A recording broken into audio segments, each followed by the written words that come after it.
Hello प्यारे साथियों, कैसे हैं आप सभी लोग। आप सभी का स्वागत है हमारे बत्तीसार के यूट्यूब प्लेटफॉर्म पर। तो आइए चलते हैं, जानते हैं आज इलेक्शन कमीशन के बारे में, निर्वाचन आयोग के बारे में।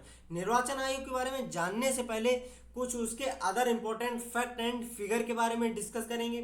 तो उससे पहले जानते हैं first chief election commissioner of India कौन थे। वो थे सुकुमार सेन, जो हमारे भारत में पहले जनरल इलेक्शन यानी कि फर्स्ट जनरल इलेक्शन जो हुए थे वो 1951 से लेकर 1952 तक हुए थे, जिसमें लगभग 17 करोड़ वोटर्स ने पार्टिसिपेट किया था पहले सामान्य चुनाव में। और उस समय जो आर्टिकल 326 था उसी को यूनिवर्सल एडल्ट फ्रेंचाइजी के नाम से भी जानते हैं हम लोग। और इसी में हमें वोट देने का अधिकार भी दिया गया है, जिसे राइट टू वोट के नाम से जाना जाता है। और this is a constitutional right, not a fundamental right. ये हमारा संवैधानिक अधिकार है, ना कि मौलिक अधिकार। ये बात ध्यान रखनी है आपको। जो 1988 से पहले हमारी एज जो थी 21 वर्ष थी वोट देने की, 1988 में 61वां संविधान संशोधन करके हमारी एज को 21 साल से घटाकर 18 साल कर दिया गया। ठीक है, जो कि आर्टिकल 326 में संशोधन करके किया गया था। जो हमारे वर्तमान में चीफ इलेक्शन कमिश्नर हैं यानी कि 25th chief election commissioner of India, वो हमारे राजीव कुमार जी हैं, जो कि वर्तमान में लोकसभा इलेक्शन चल रहे हैं उसमें ही राजीव कुमार जी अध्यक्षता कर रहे हैं। हम जनरल इलेक्शन के बारे में, टर्म के बारे में क्यों जानते हैं? जनरल इलेक्शन क्योंकि भारत में 3 प्रकार के इलेक्शन होते हैं, जो कि लोकसभा, राज्यसभा और स्टेट असेंबली इलेक्शन। और लोकसभा इलेक्शन को ही हम जनरल इलेक्शन के नाम से भी जानते हैं।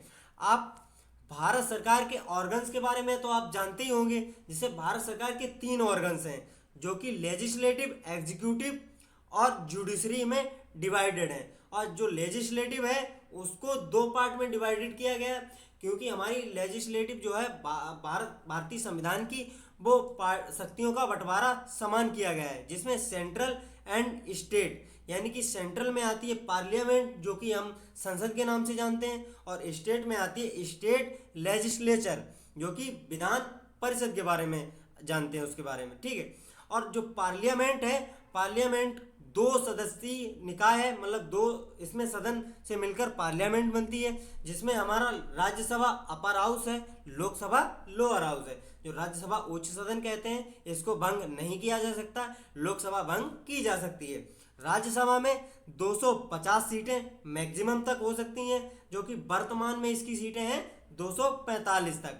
लोकसभा में मैक्सिमम सीटें 552 तक हो सकती हैं, जो कि वर्तमान में 545 सीटें। लोकसभा में जो 530 सीटें हैं स्टेट यानी कि राज्यों से चुनी जाती हैं, और 20 सीटें हैं यूनियन टेरिटरी, जो कि केंद्र शासित प्रदेशों से चुनी जाती हैं। 2 एंग्लो इंडियन, जो सीधे राष्ट्रपति अपॉइंट करता था, जो कि वर्तमान में अस्थायी रूप से निरस्त कर दी गई हैं।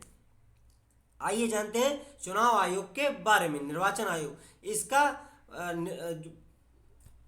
ये भारतीय संविधान में भाग 15 के अंदर दिया गया है, और जो कि आर्टिकल 324 से लेकर 329A तक इसका वर्णन किया गया है। और जो भारतीय चुनाव आयोग जो है वो 4 प्रकार के चुनाव निर्वाचन करता है, जिसमें पार्लियामेंट यानी कि संसद के, जिसमें लोकसभा एंड राज्यसभा हो गई, और स्टेट असेंबली हो गई, और प्रेसिडेंट एंड वाइस प्रेसिडेंट यानी कि राष्ट्रपति और उपराष्ट्रपति, ये चुनाव डिसाइड करते हैं। जो चुनाव आयोग जो है वो 3 सदस्यीय निकाय है, जिसमें फर्स्ट होता है चीफ इलेक्शन कमिश्नर, मुख्य चुनाव आयुक्त।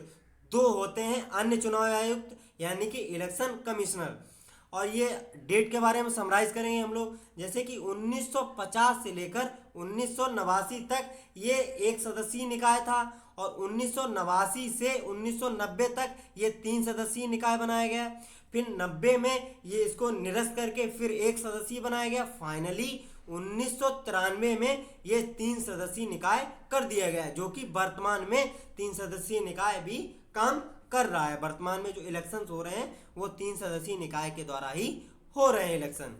आइए जानते हैं, जैसे कि अलग अलग स्टेप में अलग अलग ऑफिसर अपॉइंट किए जाते हैं। जैसे कि डिस्ट्रिक्ट्स में डिस्ट्रिक्ट इलेक्शन ऑफिसर नियुक्त किए जाते हैं, और स्टेट्स में होते हैं चीफ इलेक्शन ऑफिसर्स होते हैं, और पार्लियामेंट के जब चुनाव होते हैं उसमें जो होते हैं रिटर्निंग ऑफिसर्स होते हैं। तो यहीं पे हमारा लेक्चर एंड होता है। अगर लेक्चर अच्छा लगा हो तो कमेंट एंड लाइक करके ज़रूर बताना। मिलते हैं ऐसे ही बेहतरीन नेक्स्ट टॉपिक में। तब तक जय हिंद, जय भारत।